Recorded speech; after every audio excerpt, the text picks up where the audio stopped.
Howdy there, welcome back to the YeeMudder. What was that? Ah!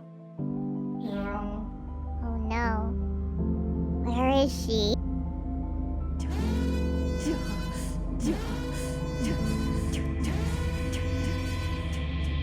This won't be the last of me.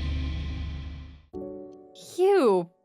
Hey guys, I'm back! And I'm in a freaking bunker! I gotta let things mull over a little bit, but that's not gonna stop me from getting back to the basics.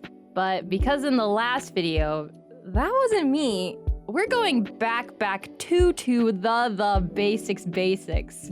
AKA, we're doing it again. We're starting over, cause it's been far too long. So we're gonna try a different approach.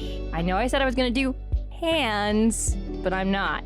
We're going back. Let's begin. Okay, so first of all, side tangent, because I gotta show off my cool tech. I got a new iPad, a new pair of iPad, yeah! And I made it all pretty, and I made it all dapper. I have all these really fun little things on the home screen. All the icons are decorated. We're upgrading. And with this upgrade comes some little doodles. Time to do some doodles. So what I did was I have like a bunch of little like anatomy thingies, little anatomy art books that I was like looking at. So at first I was just kind of doing the first page of everything, and if I got bored, I'd like go to the next book. And I was just playing around with just lines and movements. One of the books was actually really helpful. I was looking at a Disney book, a Disney art book, and I just really like the shape language a lot in Disney and just like the silhouettes. So I played around a lot with like silhouette shapes, and even though I wasn't really doing like super crazy poses, or like I was literally just like drawing a person standing there, just like doing the different face shapes and different like body shapes was really fun. And so that's like another exercise I want to add to the list of things to do because it's really cool and it puts you out of the box of what you normally do, which I really like. And after I was done with that, I went to Pinterest and I started doing I just looked up pose references and looked up boards that people saved and just drew from that. There was like one picture. It was the picture of the this one right here. Let me screenshot it.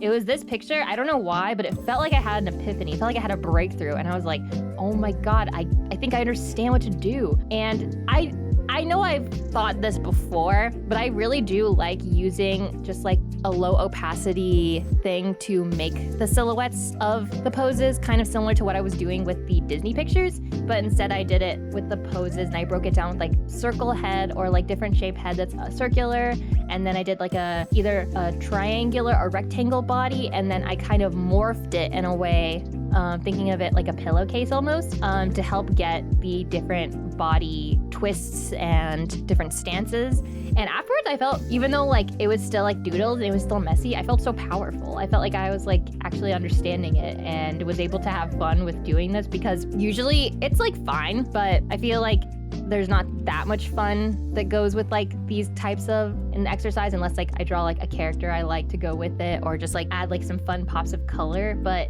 this, just like doing the pose itself, I was like, oh my God, this is so fun. I'm having fun. Yeah, and whenever I got like bored of the color, I would just I'd just pick like a random one, like the pink. I changed it to pink, and it just kept things interesting. I was also doing like stock image pictures because I think those are funny to draw because they're just so like dramatic. It's not anything too crazy because, you know, we're just going back to the basics. We're just being cash. But next time, you know, I'm not gonna promise what I'm gonna do next time. I don't know what I'm gonna do next time, but it'll be cool. And hopefully I'll be out of this gosh darn bunker.